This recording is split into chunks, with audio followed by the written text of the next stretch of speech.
Hi అండి అందరికీ. Thread wrapping గురించి మనం మాట్లాడుకుందాం అనుకున్నాను కదా. ఇదే ఫస్ట్ క్లాస్ అండి, ఫ్రీ క్లాసెస్. సో దీనికి థ్రెడ్ ఎలా, ఇది 2.2 అండి, అంటే 2/2 ఏదైనా అంటారు. సో ఆ బ్యాంగిల్ నేను తీసుకున్నానండి. దీనికి ఎన్ని రౌండ్స్ తీసుకున్నా, ఎలాగా ఏంటనేది ఒకసారి డిస్కషన్ చేసుకుందామండి. నేను ఫస్ట్ ఈ ఫ్లాంక్ తీసుకున్నానండి. మీ దగ్గర ఏది అవైలబుల్ ఉంటే అది తీసుకోండి. దీనికి అడ్డంగా చుట్టి నేను ఒక 25 అలా తీసుకున్నానండి. ఆ 25 తీసుకుని ఒక బ్యాంగిల్ చుట్టే, ఇలా స్ట్రైట్గా తీసుకుని ఒక బ్యాంగిల్కి చుట్టానండి. మీకు ఏది సరిపోతుంది అనేది మీకు చూపించడం కోసం నేను 25 తీసుకున్నాను కదా. ఫస్ట్ అడ్డంగా తీసుకున్న దానికి చూడతాను మేడం, ఇక్కడ మనకి కొంచెం ఎంటీగా కనిపిస్తుంది చూసారు కదండి.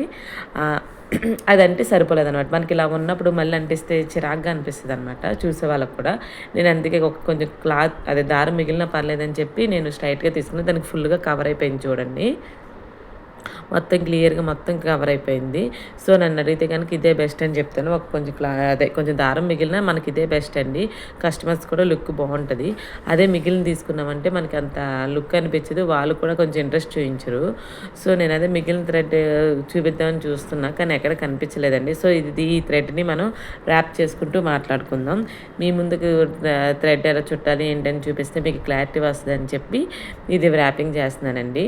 ఫస్ట్ చూడండి, మన ఫింగర్స్తో మాత్రం మెయిన్ యూస్ చేసుకోవాలండి. గట్టిగా పట్టుకోవాలి ఫింగర్స్. ఈ థ్రెడ్స్ అనేవి కూడా మనకి విడిగా ఇలాగా ఉండాలండి. సో ఆ థ్రెడ్స్ని మనం చుట్టూ ఎలాగా ఏంటనేది ఒకసారి చూద్దాము.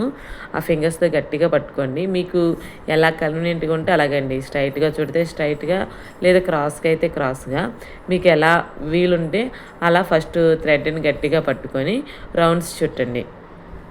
మనం చుట్టేటప్పుడు కూడా చూడండి, ఫింగర్స్ మాత్రం గట్టిగా పట్టుకోవాలండి. లూజ్ అవ్వకుండా టైట్గా ఉంటేనే లుక్ అనేది మనకు బాగుంటుంది. థ్రెడ్స్ జారకుండా గట్టిగా బాగుంటుందండి. మీకు చూపిస్తానండి. నేను చుట్టేటప్పుడు కూడా అసలు ఇదిగోండి, మనం అలా అడ్జస్ట్ చేసుకోవచ్చు. థ్రెడ్స్ని ఇలా మూవ్మెంట్ చేస్తే అక్కడ అడ్జస్ట్ అవుతాయి అనమాట. సో అలా అడ్జస్ట్ చేసుకుని కూడా మనం థ్రెడ్ అనేది చుట్టచ్చు. సో నేను అదే చూపిస్తున్నా మీకు. అలా మూవ్మెంట్ చేసుకుంటూ చుడితే కూడా మీకు థ్రెడ్ అనేది ఉండదు. ఒకవేళ మీకు థ్రెడ్ చిక్కులు పడినా ఇంకేమైనా అనిపిస్తే కనుక ఒకసారి దువ్వెనతో కానీ లేకపోతే చిన్న బ్రష్ కానీ తీసుకొని వాటిని తీసేసేయండి. అలా లేకుండా మనకి దగ్గరికి ఉండకూడదు అనమాట. ఇలా ఫ్రీగా విరవెల్లాడుతూ ఉంటే మనకి బాగా చుట్టడానికి ఈజీగా ఉంటుంది, చూడడానికి కూడా బాగుంటుంది అనమాట. బాగా వస్తుందండి. మెయిన్ థ్రెడ్స్లోనే ఉంటుంది. ఆ థ్రెడ్స్ అంటించుకునేటప్పుడు కూడా స్టార్టింగ్ అన్నీ విడివిడిగా అంటించుకోవాలి. ఇలా దగ్గరికి పోగుల్లా అంటించేసుకుంటే మనకి బాగోదనమాట. సో నేను అదే చెప్తున్నాను. ఇది చూడండి, నేను థ్రెడ్స్ ఎలా చుడుతున్నాను ఏంటనేది. ఇలా ఫింగర్స్ మాత్రం గట్టిగా టైట్గా పట్టుకోవాలన్నమాట. నేను ఆ ఫింగర్స్ పట్టుకుని చుడుతున్నాను చూడండి. మీరు అస్సలు ఎక్స్కేప్ చేయొద్దు. ఒక్క దగ్గర లూజ్ అయింది అనిపిస్తే కనుక మళ్ళీ బ్యాక్కి వెళ్ళి మళ్ళీ ఒకసారి ట్రై చేయండి తప్ప లూజ్ అయిందని చెప్పి అక్కడ వదిలేయద్దు. చూడండి థ్రెడ్ వ్యాపింగ్ చేసాక ఎంత నీట్గా వస్తుందో. మీకు చూపిద్దామని చెప్పే లైవ్లో నేను చేద్దాం అనుకున్నా, కానీ లైవ్ క్లాసెస్ అప్పుడే అంటే మీ అందరికీ తెలియదు కదా, అందుకనే చేయలేదండి. సో వీడియో అయినా అప్లోడ్ చేద్దామని చెప్పి, ర్యాపింగ్ కొత్తగా నేర్చుకునే వాళ్ళకి యూజ్ అయ్యింది కదా, సో అందుకోసం ర్యాపింగ్ అనేది చేసి మీ కళ్ళ ముందే చేస్తూ చూపిస్తానండి. చూడండి నేను ఎలా చేస్తాను ఏంటనేది. ర్యాపింగ్ మాత్రం చాలా బాగుంటుంది. మెయిన్ ర్యాపింగ్ బాగుంటేనే మనం బ్యాంగిల్ మీద ఏ డిజైన్ చేసినా చాలా నీట్గా వస్తుందండి. థ్రెడ్స్ కూడా చాలామంది ఎక్కువ తీసేసుకుని, నేనైతే 25 లైన్సే తీసుకున్నానండి. ఎక్కువ తీసుకుని ఒకదాని మీద ఒకటి అలా చుడితే లావ్ వచ్చేసి బ్యాంగిల్ కూడా ఒక్కోసారి ఎక్కదండి. సో అలా కన్నా మీకు ఇలా జరుపుకొని పలసనగా ఇలా చేస్తేనే బాగుంటుందండి. చూడడానికి కానీ అంటించడానికి కానీ అన్ని రకాలుగా ఇదే బాగుంటుంది. సో ఒకసారి మీరు ఎవరైనా చూసే వాళ్ళు ఉంటే ట్రై చేయండి. ఒకవేళ ట్రై చేస్తే కనుక ఇమేజ్ పెట్టండి, ఓకేనా. దాన్ని నెక్స్ట్ షార్ట్లో మాట్లాడుకుందాం. ఎవరైనా ట్రై చేస్తే కనుక నాకు ఇమేజ్ పెట్టండి. అలాగే ఇంకేమైనా మోడల్స్ కానీ ఇంకేమైనా ఇన్ఫర్మేషన్ కావాలంటే నాకు కమెంట్ చేయండి. అలాగే సో ఈ బ్యాంగిల్స్ ఇవన్నీ చేసిన తర్వాత ఇది ఒక ఆర్డర్ ఇచ్చారండి. సో అది మా హస్బెండ్ వాళ్ళ ఆఫీస్ నుంచే వచ్చింది. సో ఆఫీస్ వాళ్ళది కాబట్టి త్వరగా కంప్లీట్ చేసి ఇద్దామని చెప్పి చేస్తున్నానండి. సో మీకు కూడా చూపిద్దామని చెప్పి ఇలా చేసిన వాళ్ళు రెడ్ కలర్ అని తీసుకున్నారు. దీని మీద ఏ డిజైన్ సెలెక్ట్ చేసుకునేది అనేది కూడా నెక్స్ట్ క్లాస్లో నేను స్టోన్స్ అవి ఎలా తీసుకోవాలి, గమ్ ఎలా తీసుకోవాలి, ఎంతెంత పెట్టాలి, ఎంత క్వాంటిటీ అనేది నెక్స్ట్ క్లాస్లో మాట్లాడుకుందామండి. ప్రజెంట్ ఈ క్లాస్ అయితే జస్ట్ థ్రెడ్ వ్యాపింగ్ గురించి చెప్దామని చేశానండి.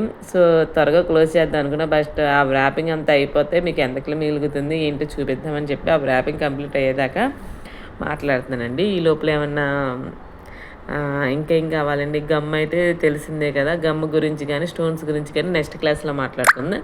ఈ ర్యాపింగ్లో మాత్రం మీరు దీనికి 25 తీసుకున్నారు, ఇది 2/2 కాబట్టి. అలాగే మీరు 28 కానీ 10 అలా ఉంటుంది మనకి, 210 28 అలా బ్యాంగిల్ సైజ్ ఉంటుంది. అలా బ్యాంగిల్ సైజు పెరిగే కొద్దికి మీరు 25 కాదండి, కొంచెం ఎక్కువ లైన్స్ తీసుకోవాలన్నమాట. ఎక్కువ లైన్స్ తీసుకుంటే మీకు చుట్టడానికి అన్నిటికీ బాగుంటుంది అనమాట. అలాగే ఇది 2/2 కాబట్టి మనకి ఇది 2 బ్యాంగిల్స్ వస్తాయి కదండి, 2 కట్ బ్యాంగిల్స్ కాబట్టి. సో నేను ఇలా తీసుకున్నాను. అదే 4 కట్ బ్యాంగిల్స్ అనుకోండి, మీరు అడ్డంగా తీసుకున్నారు కదా, ఇంతకు చిన్నగా చూపించాను సార్, అది అవి 20 తీసుకున్నా మీకు ఆ బ్యాంగిల్స్కి సరిపోతాయి అనమాట. సో ఒకసారి చూడండి, సైజుని బట్టి కూడా మారుతూ ఉంటుంది. మనకి ఇది 2 కట్ బ్యాంగిల్స్ కాబట్టి మనకి ఇలా స్ట్రైట్గా తీసుకున్నాను. అదే 4 కట్ బ్యాంగిల్స్కి అయితే మీకు అడ్డంగా తీసుకున్నా సరిపోయింది, బ్యాంగిల్కి వచ్చేసిద్ది అనమాట. అదే 6 కట్ బ్యాంగిల్స్కి కూడా అంతే అనమాట. అంత నిలువుగా అంత థ్రెడ్ తీసుకోవాల్సిన లేదనమాట, అప్పుడు ఎక్కువ థ్రెడ్ మిగిలిపోద్ది. సో ఇదైతే మీకు యూజ్ అయ్యిద్దని అనుకుంటున్నాను. ఇలాంటి ఇన్ఫర్మేషన్ కోసం like and share and subscribe చేసుకోండి. ఫర్దర్గా ఇంకేమైనా పెడితే కనుక అప్డేట్స్ మీకు వస్తూ ఉంటాయి. చూసారా, నాకు థ్రెడ్ అనేది ఇంత మిగిలిందండి. ఒక్కోసారి కొంచెం ఎక్కువే మిగలొచ్చు. సో ఎక్కువ మిగిలిన పర్లేదు, కానీ మనకి తక్కువ అయ్యి మళ్ళీ అక్కడ అతుకులు వస్తే బాగోదండి. సో నేను అందుకే చెప్తున్నాను. ర్యాపింగ్ కూడా చూసారా, లోపల కానీ బయట కానీ అంత క్లారిటీగా అంత నీట్గా వచ్చిందో. థ్యాంక్ యూ అండి.